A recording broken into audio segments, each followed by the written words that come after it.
A photo released by North Korea's official news agency in May purporting to show the launch of a Hwasong-12 ballistic missile. Korean Central News Agency, via Reuters. Hong Kong, North Korea's threat to launch 4 intermediate-range ballistic missiles into the ocean near Guam could mark the first combat test of the sophisticated missile defense systems of the United States and its Asian allies. The launches might not happen for any number of reasons. North Korea's Hwasong-12 missiles might fail, or the United States or its allies could destroy them on the launch pad. Japan and the United States might also decide to do nothing and let the missiles splash harmlessly into the sea.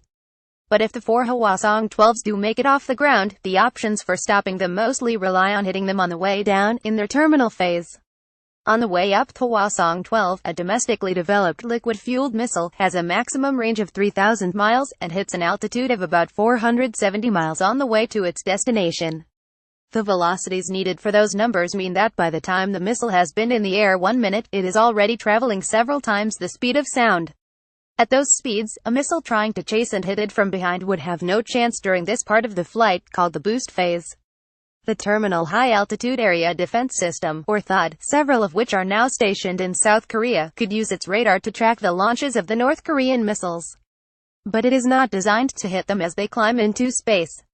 At one point, the United States Air Force poured billions of dollars into a huge laser mounted on a Boeing 747 that was designed to destroy enemy ballistic missiles during the boost phase, and it worked. But it was so expensive, and required the laser-equipped aircraft to fly so close to enemy territory, that it was abandoned. In mid-flight, once the Hwasong-12's booster burns out and it reaches the edges of the Earth's atmosphere, it is no longer accelerating, but is traveling blisteringly fast and higher than some satellites. This part of the missile's trajectory is called mid-course, and it is the most difficult time for an interception, because a fast-moving warhead can also release decoy balloons that are hard to distinguish from the real thing. But destroying an enemy ballistic missile in space is attractive because it keeps high-speed debris and explosions far from the friendly target. Both Japan and the United States have ships equipped with SM-3 missiles designed for ballistic missile defense. They can hit intermediate-range missiles in mid-course, according to Laura Grego, senior scientist at the Global Security Program of the Union of Concerned Scientists.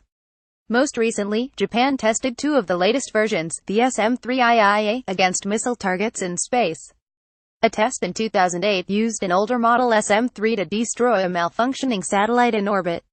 But the trajectory of a Hwasong-12 aimed toward Guam could put the mid-course portion of its flight too far past the Sea of Japan, where the country's ships carrying SM-3s are usually stationed. Intercepting the North Korean missile at this point would be difficult without moving those ships closer to Guam. America's existing system to stop intercontinental ballistic missiles aimed at the continental United States is called ground-based mid-course defense. It is based in Alaska and California, and is not in a position to stop a missile flying that far south over the Pacific. It also has a spotty record, although its most recent test, in May, was a success. On the way down, as with all ballistic missiles, gravity takes over after the mid-course phase, and the warhead falls toward its target. Some missiles, like the retired Pershing II, can steer during this part of the flight, called the terminal phase. That is not true of the Hwasong-12, whose final destination is determined entirely by course corrections when its engines are still running. Theoretically, that makes it an easier target. The SM-3 can intercept the ballistic missile at this point. The United States Navy does not typically disclose the exact positions of its warships, but several Arleigh-Burke-class destroyers, which are equipped with SM-3s, are permanently based in the Western Pacific. If they were stationed near Guam, they could take a shot at the Hwasong-12s. It's unclear whether Japan would reposition any of its warships to defend the area around Guam. The THAAD system, of which at least one is permanently based at Andersen Air Force Base in Guam, could also take a shot.